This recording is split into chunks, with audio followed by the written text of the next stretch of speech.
শ্যামপাহাড়িয়া নামে এক রাজ্য ছিল।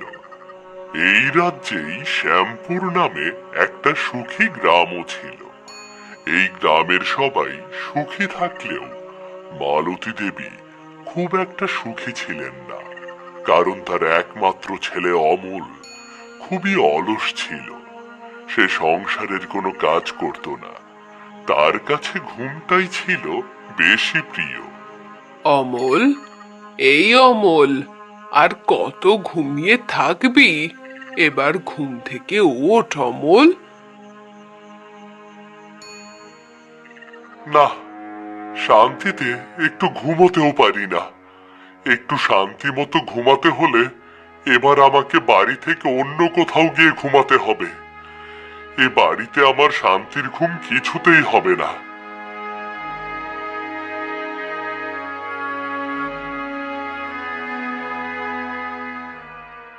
কি হয়েছে কি সকাল সকাল? এভাবে ডাকছো কেন? দিলে তো আমার সুন্দর ঘুমটা নষ্ট করে। আর কত ঘুমাবি? বেলা কত হয়েছে দেখেছিস? যা, এবার গিয়ে ক্ষেতটা দেখে আয়। ধানগুলো কবে কাটতে হবে একটু দেখে আয়। ক্ষেত দেখতে যাব আমি? তুমি জানো না আমার কাজ করতে ভালো লাগে না? আমাকে দিয়ে এসব হবে না। এসব কি বলছিস? ক্ষেতটা দেখে আসবি, এতে অসুবিধা কোথায়? ওই ক্ষেতের ধান না পেলে তো দুজনকেই না খেয়ে মরতে হবে।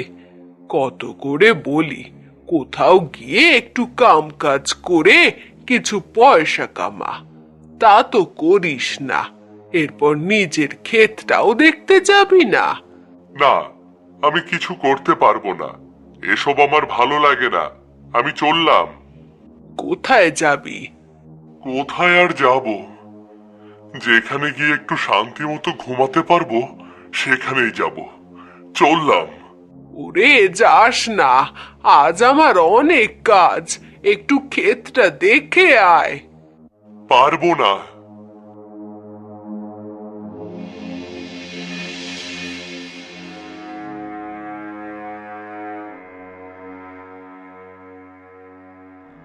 কিরে অমল, সকাল সকাল কোথায় চললি? কোথায় আর যাব? দু চোখ যেদিকে যায় সেদিকে যাচ্ছি। তাহলে তো তোকে সারা জীবন হেঁটে যেতেই হবে।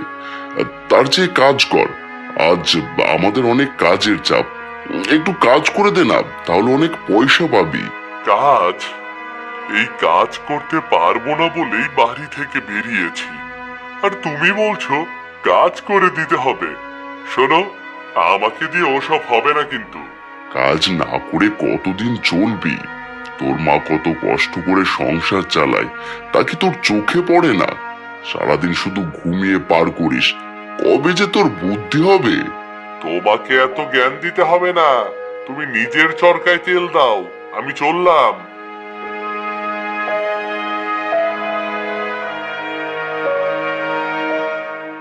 আমার জীবনে এমন অলস আর একটাও দেখিনি।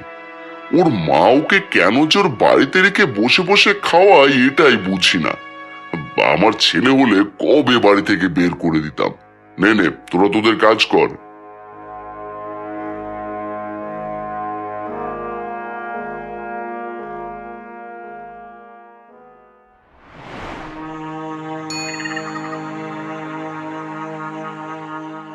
এই তো, এখানে এই গাছটার নিচে ঘুমিয়ে পড়ি, তাহলে কেউ বিরক্ত করতে আসবে না।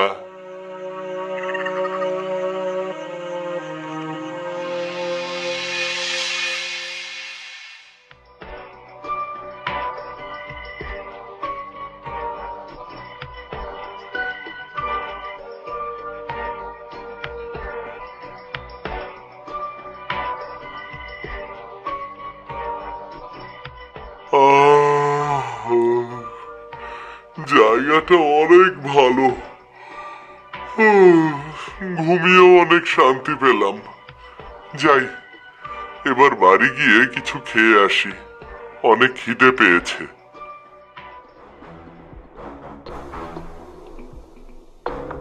এ কি? আমার পায়ে এই জুতো আসলো কোথা থেকে? কে আমার পায়ে জুতো পরিয়ে দিল?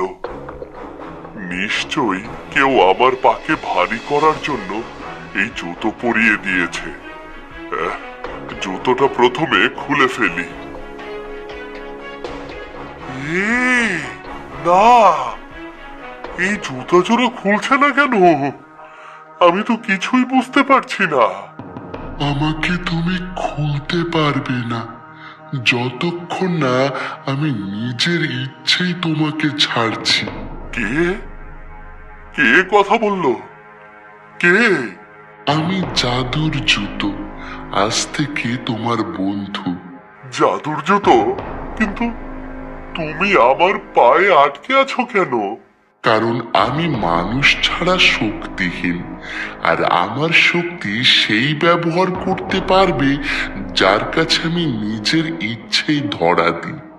তাছাড়া আমার কাজ তোমার মতো অলস লোকেদের ভালো করা। আমি এমনিতেই ভালো আছি, কিন্তু তোমার মধ্যে কিসের শক্তি রয়েছে? আমার মধ্যে অনেক জাদু শক্তি রয়েছে, যা দিয়ে তুমি অনেক কঠিন কাজ সহজেই করতে পারবে। না, আমার কিছু চাই না। তুমি আমার কাছ থেকে সরে যাও, আমাকে ছেড়ে দাও। তুমি বললেই আমি তোমাকে ছাড়ছি না। আমি নিজের ইচ্ছেই তোমার পায়ে উঠেছি, আবার নিজের ইচ্ছেই চলে যাব। তখন তুমি চাইলেও আমাকে আর ধরে রাখতে পারবে না। এ তো মহা বিপদে পড়লাম। ঠিক আছে, থাকো, এবার আমাকে বাড়ি যেতে হবে।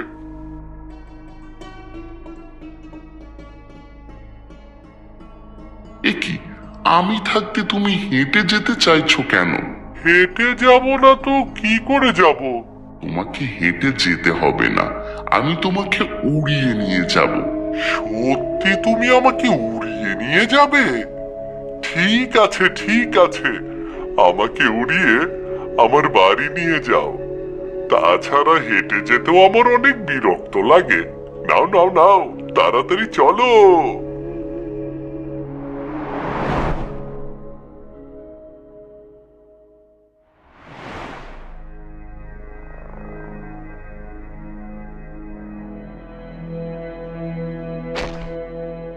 এ কি, আমাকে এখানে নামিয়ে দিলে কেন?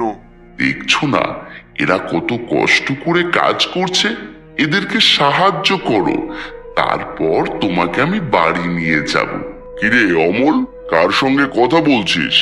কেন, দেখতে পাচ্ছ না জুতোর সাথে কথা বলছি? কি, জুতোর সাথে কথা বলছিস? আরে তুই কি সত্যি সত্যি পাগল হয়ে গেলি নাকি? জুতোর সঙ্গে কি কখনো কথা বলা যায়? না, পাগল হব কেন? দেখছো না জুতাও আমার সঙ্গে কথা বলছে। তুমি কি কিছুই শুনতে পাওনি? এসব কি বলছিস? জুতো আবার কখনো কথা বলে নাকি? আমার কথা তুমি ছাড়া কেউ শুনতে পারবে না। তাছাড়া আমি তোমাকে ভাসিয়ে নিয়ে গেলে সবাই দেখবে তুমি হেঁটে যাচ্ছ। কি হলো, জুতোর দিকে তাকিয়ে ভাবছিস কি? না না, কি আর ভাববো, এমনিতেই তোমার সাথে মজা করলাম। থাকো, আমি চললাম। কোথায় যাবে? এদের সাহায্য না করলে কোথাও যেতে পারবে না। কি হলো, যেতে চেয়ে আবার দাঁড়িয়ে আছিস কেন? রাস্তা থেকে সরে দাঁড়া, ওদের কাজ করতে দে। না, কাজ না করলে তো পা তুলতে পারবো না। কাজ আমাকে করতেই হবে। এই জুতো আমার পায়ে পড়ে আমাকে মহা বিপদে ফেলে দিয়েছে। বলছি কি, তোমাদের সাহায্য না করে যেতে মন চাইছে না, তাই ভাবছি তোমাদের একটু সাহায্য করেই যাই। সত্যি সত্যি তুই কাজ করবি? হ্যাঁ, সত্যি তোমাদের সাহায্য করব। এই এখনই কাজ শুরু করছি।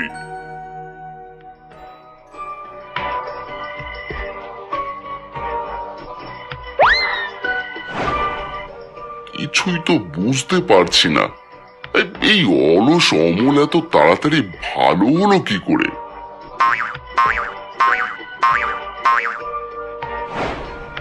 হয়ে গেছে দাদা, এবার তাহলে আমি যাই। কোথায় যাবি? পয়সা তো নিয়ে যা।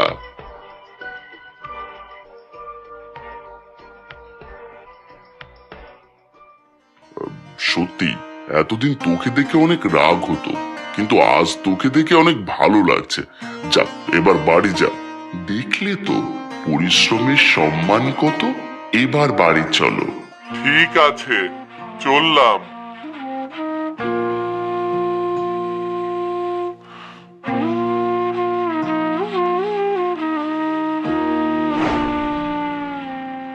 নে, তোর মায়ের অনেক কষ্ট হচ্ছে, কলসটা তাড়াতাড়ি নে। দাও মা, দাও, কলসটা আমাকে দাও, তোমার অনেক কষ্ট হচ্ছে। সে কি রে, তুই আমার কাছ থেকে কলস নিলি কেন? বারে, তোমার কষ্ট দেখেই তো নিলাম। আমার কষ্টের কথা ভাবলে কি তুই অলস হয়ে বসে থাকতিস আর আমাকে কষ্ট করে সব কাজ করতে হতো? কি রে, তোর হাতে ওগুলো কি? পয়সা মা, পয়সা। সে কি রে, তুই এতগুলো পয়সা কোথায় পেলি? কোথায় আর পাবো, কাজ করে কামিয়েছি। সত্যি সত্যি তুই কাজ করেছিস? হ্যাঁ মা, সত্যি কাজ করে এসব পয়সা কামিয়েছি আমি। যাক, এতদিনে আমার সোনা ছেলেটা মানুষ হয়েছে, আমার আর তোকে নিয়ে চিন্তা করতে হবে না। হ্যাঁ মা, আমি আর অলস হয়ে থাকবো না। আজ থেকে আমি সংসারের সব কাজ করব, তোমাকে আর কোনো কাজ করতে হবে না। যাক, আজ থেকে আমি চিন্তা মুক্ত হলাম।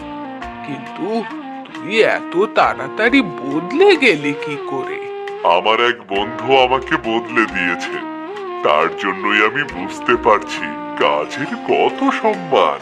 তাহলে তোর এই বন্ধুকে একদিন নিয়ে আসিস, আমি তাকে পেট ভরে খাওয়াবো। ঠিক আছে, নিয়ে আসবো। এবার চলো, বাড়ি চলো, অনেক খিদে পেয়েছে আমার। হ্যাঁ হ্যাঁ, চল।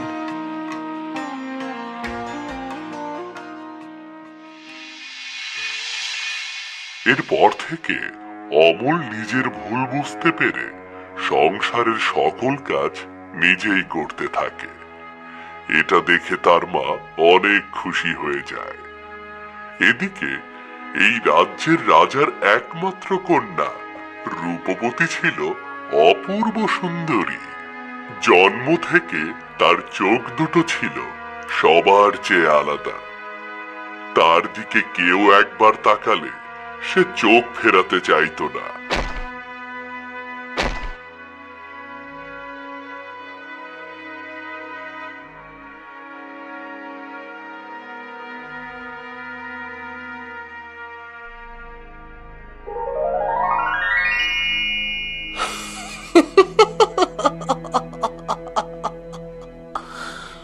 কোথায় যাচ্ছিস মেয়েকে নিয়ে? রূপবতীর সময় হয়েছে, সে এখন আমার সাথে যাবে। এই বুড়ি, এই কে তুই, আর এখানে এলি কিভাবে? ভালো করে দেখ, আমাকে চিনতে পারিস কি না, ভালো করে দেখ। না, আমি তোকে চিনি না, আর চিনতেও চাই না। আর খবরদার, আমার মেয়ের সম্বন্ধে কোনো কথা না বলে এক্ষুনি এখান থেকে চলে যা। বৃদ্ধ বলে ক্ষমা করে দিলাম। যাব না? আর রূপবতী কি তোর একার মেয়ে যে তাকে নিয়ে কথা বলবো না? এই বুড়ি, এসব কি বলছিস? হ্যাঁ, এ আমার মেয়ে নয় তো কার মেয়ে? রাজা, তুই আমাকে ভুলে গেছিস। আমার চেহারা এমন অদ্ভুত হয়েছে বলে তুই আমাকে চিনতে পারছিস না। আমি ময়নামতি, যে তোকে পাওয়ার জন্য পাগল ছিলাম। তার মানে তুমি নায়েব কাকার মেয়ে ময়নামতি? কিন্তু তুমি এমন বুড়ো হয়ে গেছো কেন? হ্যাঁ, আমি সেই ময়নামতি। আমি তোকে অনেক ভালোবেসেছিলাম, কিন্তু তুই আমাকে ভালোবাসিসনি। আমি তোকে পাওয়ার জন্য জাদুবিদ্যা অর্জন করতে গিয়ে অতি তাড়াতাড়ি বুড়ি হয়ে গেছি। তুই যদি সেই সময় আমাকে বিয়ে করতিস, তাহলে রূপবতী আমার পেটে ধরতো। তাই আমি আমার মেয়েকে নিয়ে যাব, তাহলে তুই বুঝতে পারবি ভালোবাসার মানুষকে হারানোর যন্ত্রণা কতটা কষ্টের। এসব কি বলছো? আমি তো তোমাকে বারবার বলেছি আমি তোমাকে ভালোবাসি না, তারপরেও তুমি এমন করলে কেন? ভালোবাসা অন্ধ হয়, যে ভালোবাসে সেই বোঝে। রাজকুমারী, আমার কাছে এসো। না, আমার মেয়ে তোমার কাছে যাবে না। আমার মেয়ে আমার কাছে থাকবে। হ্যাঁ, আমি কারো কাছেই যেতে চাই না। আমি আমার পিতা মাতার কাছেই থাকবো। তা কি করে হয়?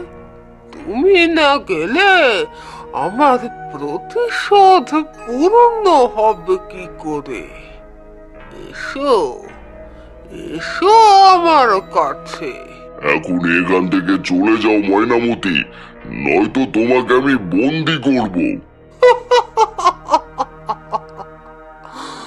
আমি আমার জীবন যৌবন নষ্ট করেছি কি তোর হাতে বন্দি হওয়ার জন্য? আরে, আমি এখন রাক্ষসীদের রানী। আমার কাছে তোর সব সেনারা তুচ্ছ। তুই চাইলেও আমার কিছুই করতে পারবি না। এবার আমি রাজকুমারীকে জোর করে তুলে নিয়ে যাব।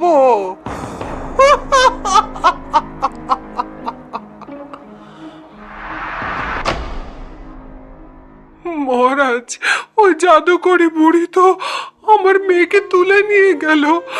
আপনি আমার মেয়েকে আমার কাছে ফিরিয়ে দিন, ফিরিয়ে দিন মহারাজ।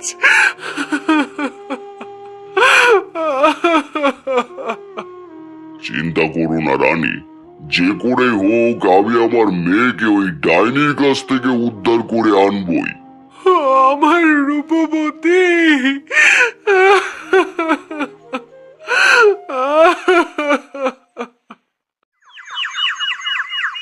রাজকুমারীকে তুলে নিয়ে যাওয়ার বেশ কয়েকদিন পার হয়ে যায়, কিন্তু রাজা কিছুতেই রাজকুমারীর খোঁজ পায় না।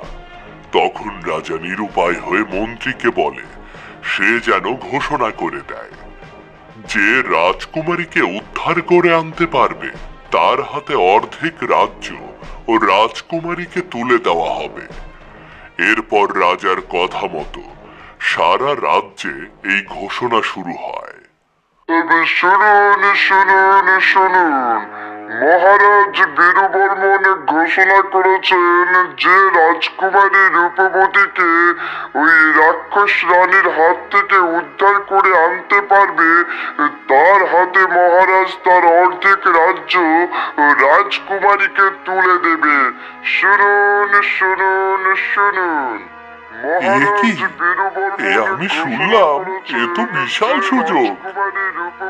রাজকুমারীকে উদ্ধার করলে অর্ধেক রাজ্য, সাথে সুন্দরী রাজকুমারী। বাহ!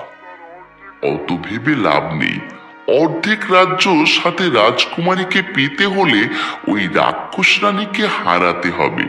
সেই সাহস কি তোমার আছে? না, আমারও তো সাহস নেই, কিন্তু তুই আছিস বলে একটু একটু সাহস পাই। কি, যাবি রাজকুমারীকে উদ্ধার করতে? হ্যাঁ যাব, কিন্তু প্রথমে মায়ের আশীর্বাদ নিয়ে তাকে সব সত্য কথা বলে তারপর যেতে হবে, তবে ওই ডাইনিকে হারানো যাবে। তাহলে আর দেরি কিসের, চল তাড়াতাড়ি।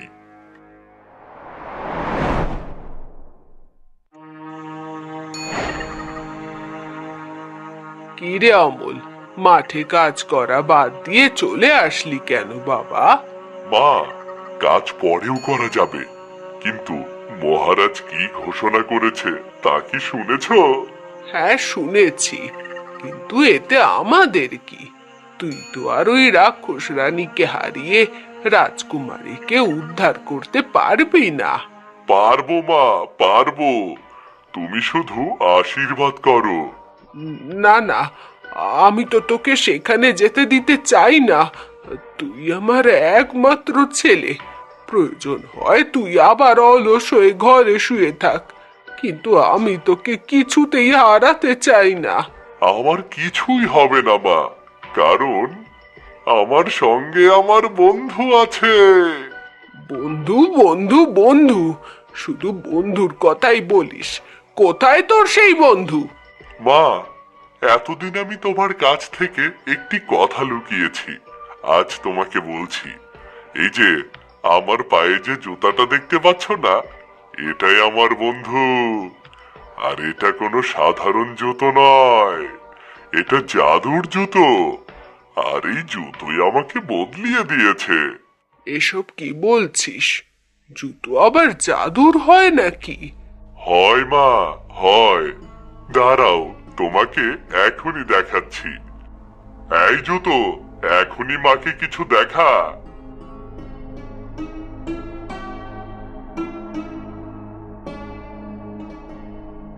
উমা, সত্যি তো, এটা জাদুর জুতো। হ্যাঁ মা, এটা শুধু জুতো না, এটা আমার বন্ধুও। আর আমার বন্ধুকে নিয়ে আমি রাজকুমারীকে উদ্ধার করতে যাব। ঠিক আছে, তাহলে যা, রাজকুমারীকে উদ্ধার করে নিয়ে আয়। আমার আশীর্বাদ সব সময় তোদের সাথেই থাকবে। বন্ধু, এবার আমাকে সেখানে নিয়ে চলো যেখানে রাজকুমারী বন্দি আছে। আহ, আর কত দূর যেতে হবে যেখানে ওই রাক্ষস রানী রাজকুমারীকে বন্দি করে রেখেছে? অনেক দূর যেতে হবে, কারণ রাক্ষস রানীর মহল মত্তপুরীতে। কিন্তু তুমি চিন্তা করো না, আমি তোমাকে অল্প সময়ের মধ্যেই সেখানে পৌঁছে দেব।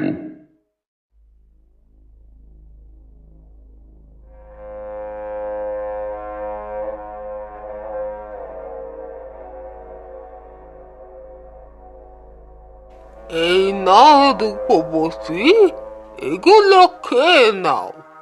না, খাবো না। আমি আমার বাবা মায়ের কাছে ফিরে যেতে চাই।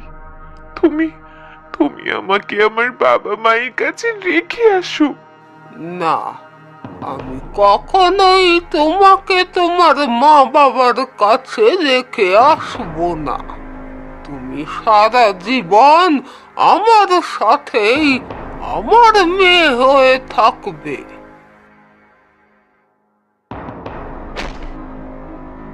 একি, কে তুই? আর তোর এত বড় সাহস, তুই আমার এখানে এসেছিস? কি ভেবেছো সাহস শুধু তোমার আছে, আর কারণেই? আমার শুধু সাহস নয়, শক্তিও আছে। কিন্তু তুই দুর্বল মানুষ, কি করে এখানে এসেছিস? আমাকে দুর্বল ভাবছো? দুর্বল হলে কি তোমার এই মত্তপুরীতে আমি আসতে পারতাম? এবার ভালোই ভালোই রাজকুমারীকে আমার হাতে তুলে দাও, নয়তো তোমার শক্তি তোমাকে বাঁচাতে পারবে না।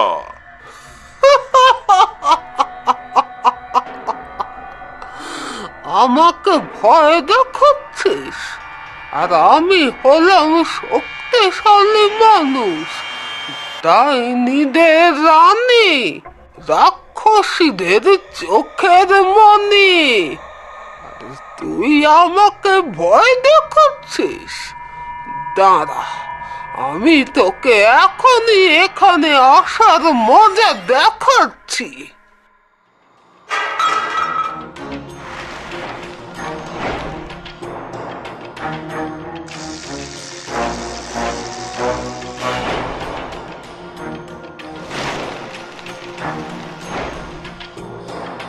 দুষ্টু ছোকরা, কি ভেবেছিস আমার হাত থেকে বাঁচতে পারবি? দাঁড়া। বন্ধু এবার কি করবি? চিন্তা নেই, আমি তো আছি। ওরে বন্ধু, তুই তো একেবারে কামাল করে দিয়েছিস রে। এবার এই বুড়িকে উচিত শিক্ষা দে।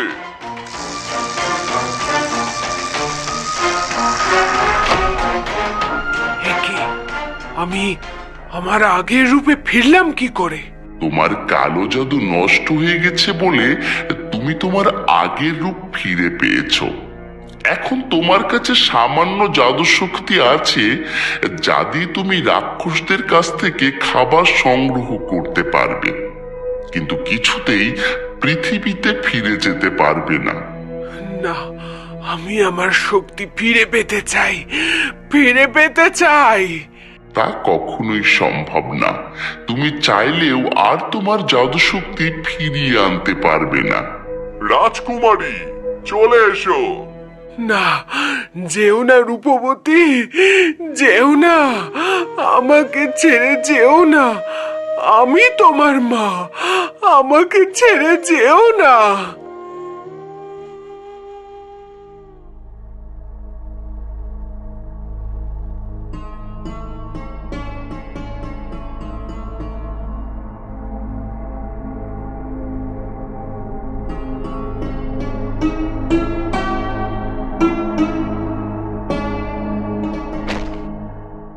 কি হলো বন্ধু, আমাদের এখানে নামিয়ে দিলে কেন? আমাদেরকে মহলে নিয়ে যাও। না, আমার চলে যাওয়ার সময় হয়েছে। তোমার মধ্যে জ্ঞান সাহস দুটোই ফিরে এসেছে, তাই আমি আর তোমার কাছে থাকতে পারবো না। এবার আমি নতুন বন্ধু খুঁজে নেব। তুমি রাজকুমারীকে নিয়ে সুখে থাকো। বিদায় বন্ধু, বিদায়। এবার চলো চলো রাজকুমারী, তোমার জন্য সবাই অনেক চিন্তিত হয়ে আছে। হ্যাঁ চলো তবে।